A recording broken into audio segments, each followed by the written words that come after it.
My name is Tom Romito. I'm a facilitator, and I help organizations that want to grow to survive and thrive in today's competitive economy.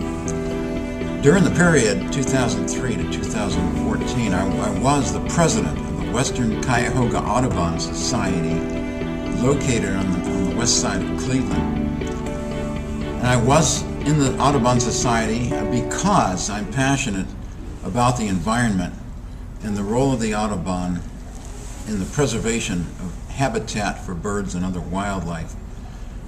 Now, our Audubon Society developed a flagship program called the Important Bird Area Surveys in the Rocky River Valley. As president in 2005, I instigated this project because I wanted our society to have a conservation project.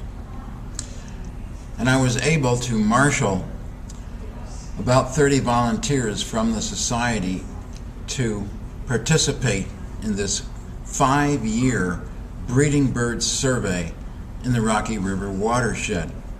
It involved testing, training, and leadership.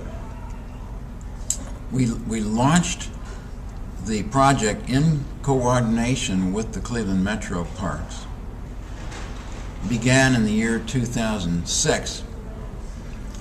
By the year 2008, this project had gained some notoriety in Greater Cleveland because it was something new and different that Audubon Society was doing.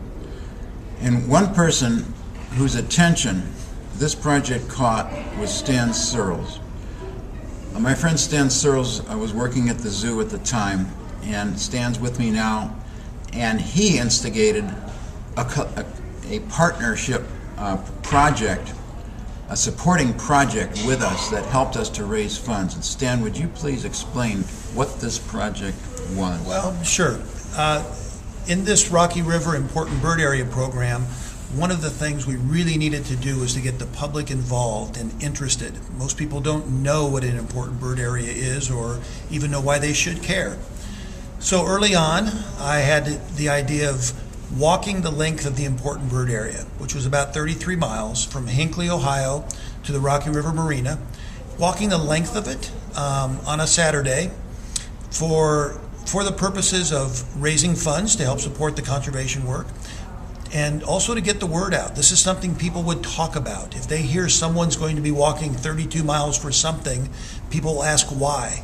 What is it? Many people would help us and walk with us. Many people would meet us 5 miles from the finish line and finish. One of the key components was getting people to financially support those that were walking. At the same time, the Audubon Society had a number of individuals that were birding in the important bird area.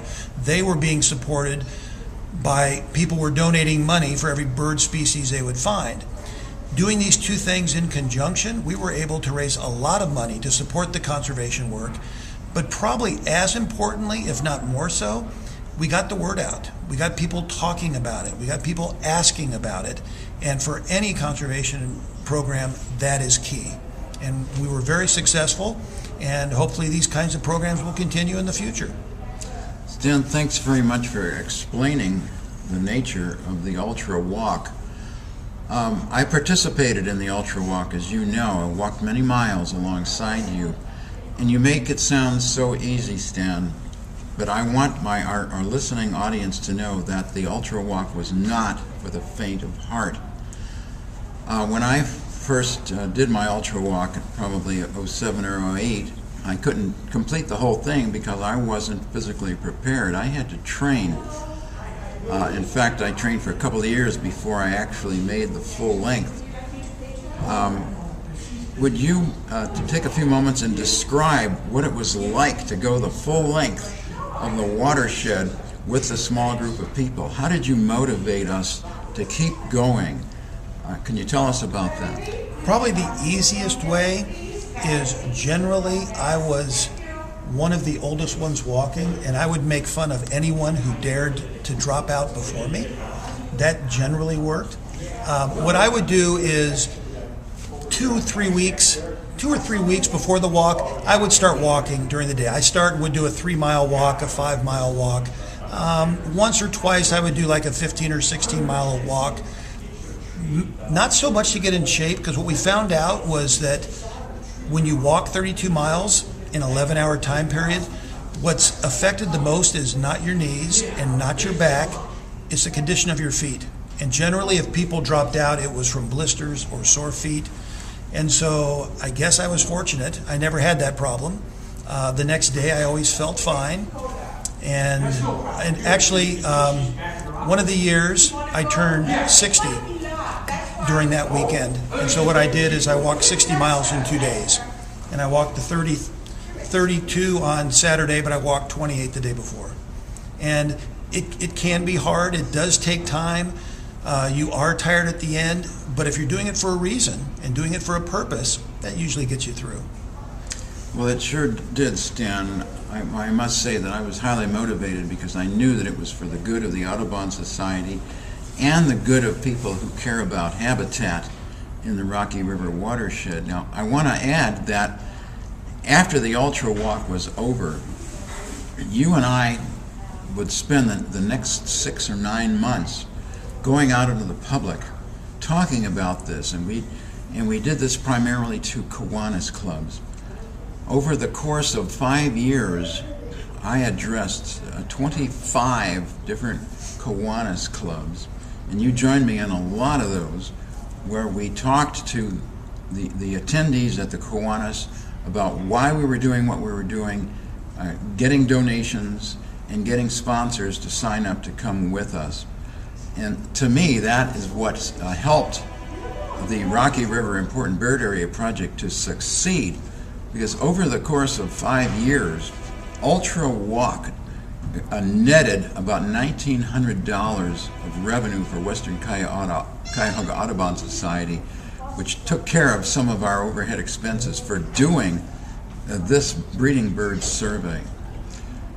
So Stan, I think that the legacy of what you and I did during this time period, 06 to basically 012, when it was all wrapped up, is that Western Cuyahoga Audubon Society is recognized as a go-to organization by other environmental groups that want to know how to